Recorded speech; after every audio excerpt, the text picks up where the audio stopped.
You ready to test your endurance? Ha ha ha. No, Nikki, you gotta go back to the future, or back to the 80s. So we're going back to Let's Game Ontario 140, or 47, I mean, Enduro. Back to the Atari age. We never recorded a video for that week, almost over 140 weeks ago. Again, like a lot of these games that we never covered, it just happened, you know, just scheduling issues, balancing everything out that week just didn't work out. Yep. We probably even played the game, I don't even remember. I played the game before. I'm pretty sure we never played But Enduro. I thought it was cool to do some retro games. This game, you thought it was what, Desert Bus on the recording? It's a Desert Bus. Yeah, but that's because I didn't notice the button that uses to accelerate. Oh, okay. So it kind of felt like, it kind of played like Desert Bus in a sense. It does. It's like a scrolling game. It's sort of like the prototype to Rad Racer. Yes, yeah, it's like Rad Racer of the early 80s. In fact, you can make the argument that it's the prototypical racing game. Without this, we wouldn't have Forza. Without this, yeah, I mean, this game, I personally felt like you can tell the speed as you're going through, and that's why it gets really intense, and you have a really limited range. The point of view is only about that much. And so, in later levels, it gets this much. Yeah, like if it gets in the dark, and at nighttime, you only see the back lights of the vehicles. Now, they don't really look like vehicles. They just look like two lights in the dark.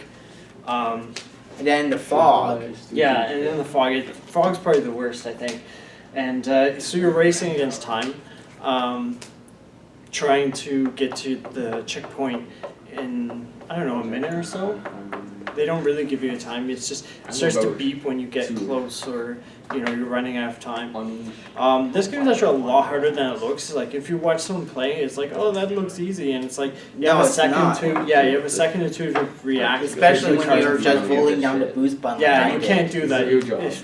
We almost got to the end of level 4, which is the last level of the game. Well, actually, I've seen someone who did 30 races. 30 races? Yeah. Really? Oh, that's weird, because the fact is there's only 4 levels. But well, yeah, but I think there's 4 levels of like a certain stage. Oh, seasons? Yeah. Like, I don't know. Oh, okay. The wording is a little weird. Okay. Because back in the day, the Atari games were like a wild frontier. You had to change the options via clicking switches or... Yeah, well maybe it's difficulties then, but I don't know, this game is really hard. I always liked it because you really have to get into the zone and to dodge like the cars. There'll be like 2 cars in the middle, or like suddenly there'll be a car off to the right but slightly off, so you have to avoid both that angle and go through the left. So it's a really good game to test your reflexes, I think. It's not about the racing at all, it's totally about the reflexes. But this is a game that I think you can play for like 20 minutes and then like you can't have, your concentration's like totally blown, you can't play it anymore because it's that intense, I find. Yeah. I think this is one of the most intense Atari games on the Atari 2600 by far, because just of how fast everything goes. Yeah, like and you get tired, you know. Obviously it's a gruel. It feels, in that sense, it's kind of like racing for that period of time. And it's one of my favorite Atari 2600 games for that reason. It's that tough. Like it's a racing game that really tests you, whether your reaction and whether you can really like pretty much reach the goal in that time. So what thoughts do you have? I sort of covered most of mine right there. Well, my thoughts are basically similar to yours. It's very quick, it's very heavy, it's very fast-paced. But that's all it is. It's pretty fast. It's all right. Yeah, I don't think in this case, like I think a lot of the Atari games are really short burst games, and I think they're designed to be short, you know, short in duration and you know, pretty much instant gratification. It's not like games of today where there's a story and it's like stretched out to 30 hours. No, you play for like 5 to 20 minutes. We play for 20. Yeah. So they were designed with that in mind. Like you only can do this.